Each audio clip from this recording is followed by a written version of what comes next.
साथियों, हमारे YouTube channel में आपका स्वागत है। आज पढ़ेंगे हम समानता का अधिकार। समानता का अधिकार।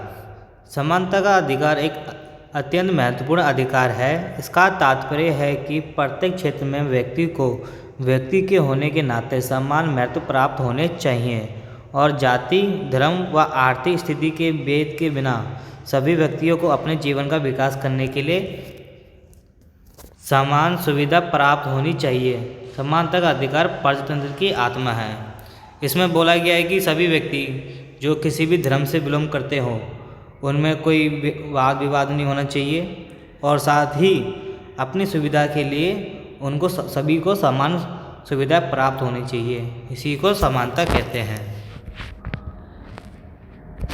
समानता सामाजिक के लिए कानून के सामने अधिकार एक न्यूनतम आवश्यकता है जिसके अंतर्गत सुरक्षा, मतदान का अधिकार, भाषण की स्वतंत्रता, एकत्र होने की स्वतंत्रता, संपत्ति अधिकार, सामाजिक वस्तुएं एवं सेवाओं पर समान पहुंच आदि आते हैं।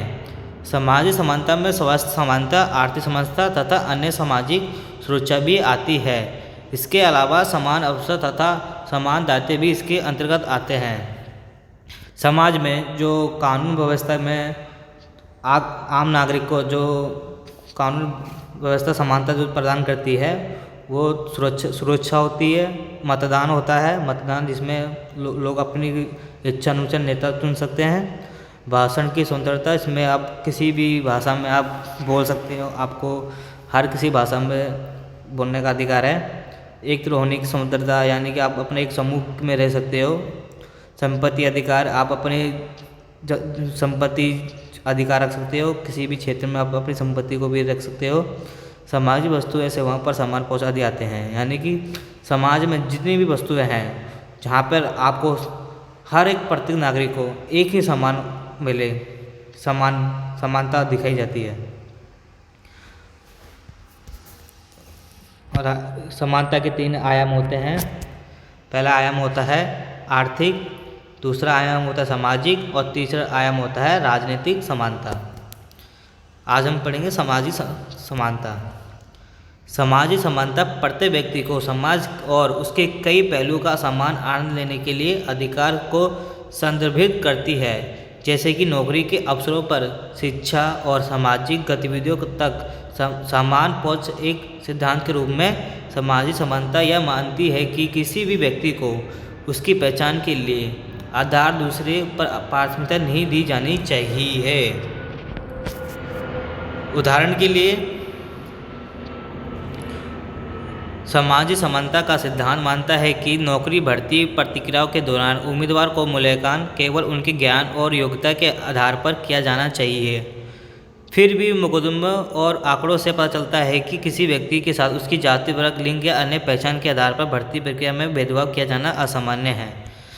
इसमें साफ साफ शब्दों में बताया गया है कि सामाजिक समानता वहाँ देखी जाती है जहाँ लोगों के योग्यता और ज्ञान के आधार पर उनको चुना जाता है, जिससे वो अपने व्यक्ति जीवन को आयाम कर सकें। लेकिन कई क्षेत्रों में देखा भी जाता है कि उनके मुकदमे आंकड़ों से पता चलता है कि जाति के ऊपर भेदभाव होता है, लिंग के ऊपर होता है, जैसे कि ये नर है, ये नारी है, उसको नौकरी नहीं देनी चाहिए, या फिर ऐसी कुछ अवस्था होती हैं जिनमें उन आम नागरिक के ऊपर असामान्य देखी जाती है। इसी को असमानता भी कहते हैं। दूसरा हमारा पॉइंट है आर्थिक समानता। आर्थिक समानता व्यक्तियों के किसी भी विशेषता को ध्यान में रखे बिना जो उनके कार्य प्रदर्शन को प्रभावित नहीं करती, दूसरे शब्दों में उनके लिंग, जाति, वर्ग आदि के प्रभाव के बिना समान कार्य करने के लिए समान रूप से भुगतान पाने के अधिकार को संदर्भित करती है। इसका मतलब जिनकी आर्थिक समानता व्यक्तियों को ध्यान में रखते हैं और उन्हीं को ही समानता दी जाती है, और समानता जाति वर्ग को ही पहले वो देती है। सबसे प्रमुख में से आर्थिक समानता की कमी उदाहरण पुरुषों और महिला के बीच लगातार वेतन अंतर है। जैसे कि अगर किसी समानता को देखे जाए तो पुरुष और महिला में देख सकते हैं कि समानता कहाँ दिखाई देती है। राजनीतिक समानता। राजनीतिक समानता। राजनीतिक समानता का तात्पर्य नागरिक के बीच राजनीतिक शक्ति के समान वितरण से है। यह उसके लोकतांत्रिक सिद्धांत प्रतीक के सभी नागरिकों को उनके सामाजिक आर्थिक स्थिति के प्रभाव के बिना शासन में समान आवाज़ मिलती है। यह इस विचार को कायम रखती है कि प्रत्येक व्यक्ति को दृष्टिकोण समान महत्व रखता है और किसी भी एक समूह को राजनीतिक निर्णय पर असंगत प्रभाव नहीं होना चाहिए। राजनीतिक समानता का तात्पर्य है कि नागरिक के बीच जितने भी शासन शक्ति हैं, लोकतांत्रिक अधिकार हैं, जो भी हैं, सबको एक समान ही अधिकार मिलने चाहिए। राजनीतिक समानता के मुख्य पहलू: समान प्रतिनिधित्व। प्रत्येक नागरिक को राजनीतिक कार्यालयों में चुनाव करने के लिए चुने जाने का समान अधिकार होना चाहिए। समान मतदान अधिकार।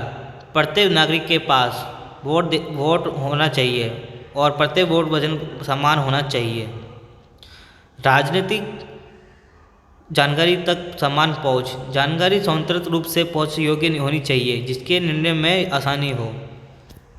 और एक न्यू पॉइंट है दोस्तों, आपके लिए है निकाला है नागरिक समानता, कि अक्सर पेपरों में ये भी पूछ लेते हैं कि नागरिक समानता होती क्या है। तो आपके लिए भी एक छोटा सा पॉइंट लेके आए हैं हम। नागरिक समानता। नागरिक समानता आधुनिक लोकतांत्रिक समाजों की आधारशिला है। यह कानून की नज़र में सभी व्यक्तियों की समानता पर केंद्रित है। नागरिक समानता यह सुनिश्चित करती है कि सभी व्यक्ति समान नागरिक स्वतंत्रता का आनंद लें और समान कानून और विनियमों के अधीन हो, चाहे उनकी सामाजिक, आर्थिक या राजनीतिक स्थिति कुछ भी हो।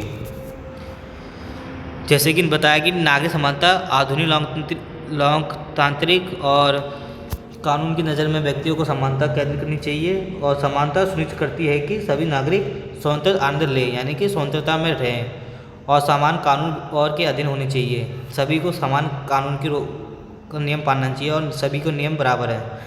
इसी को समानता कहते हैं और इसी को नागरिक समानता भी कहते हैं।